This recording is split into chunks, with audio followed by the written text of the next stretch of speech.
20 of the world's best doctors stood helpless as a billionaire's heart gave out on the table. And then a maid walked in.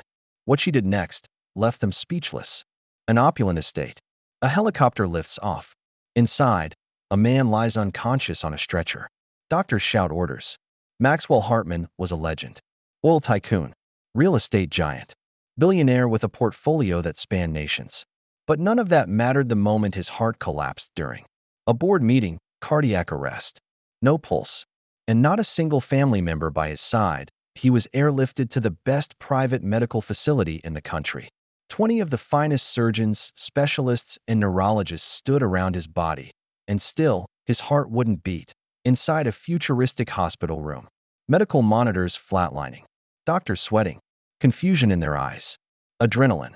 Defibrillators.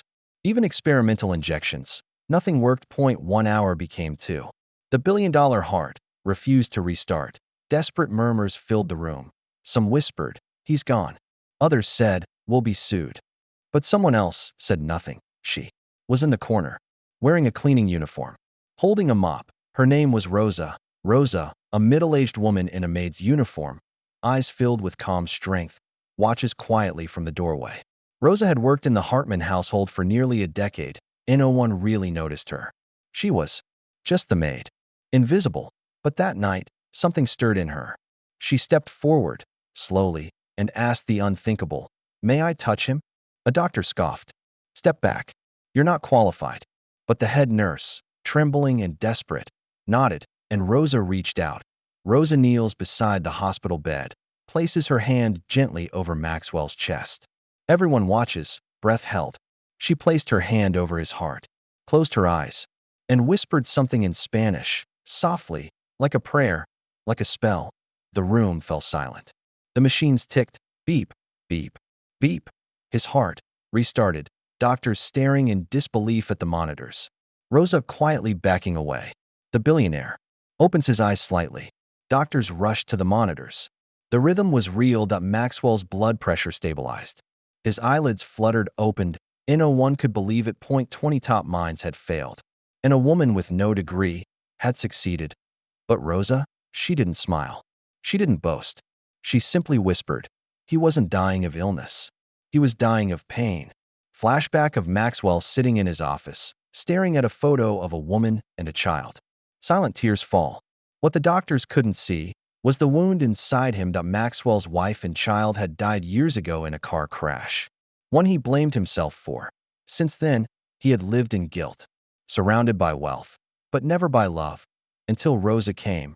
Rosa, holding a candle in her small room, surrounded by healing herbs, old spiritual books, and framed photos of the Hartman family. Rosa had seen him spiral. She had prayed. She had watched. And more than that, she carried an ancient healing tradition passed down from her grandmother, a curandera, a spiritual healer from deep within the Mexican mountains. She believed pain of the heart could kill the body, and she was right.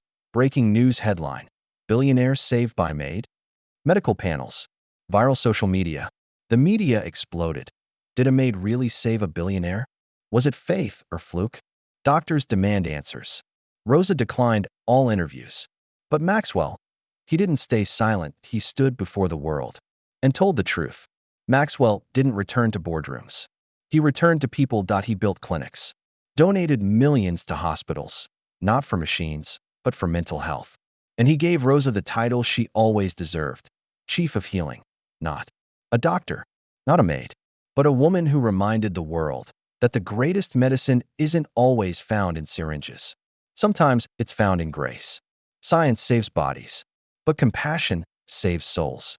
Never underestimate the quietest person in the room. They may be the one holding your heartbeat in their hands. If this story moved you, give it a like, share it with someone who believes in miracles, and subscribe for more stories that speak where words fail. We tell what others overlook, because sometimes the unseen are the most powerful of all.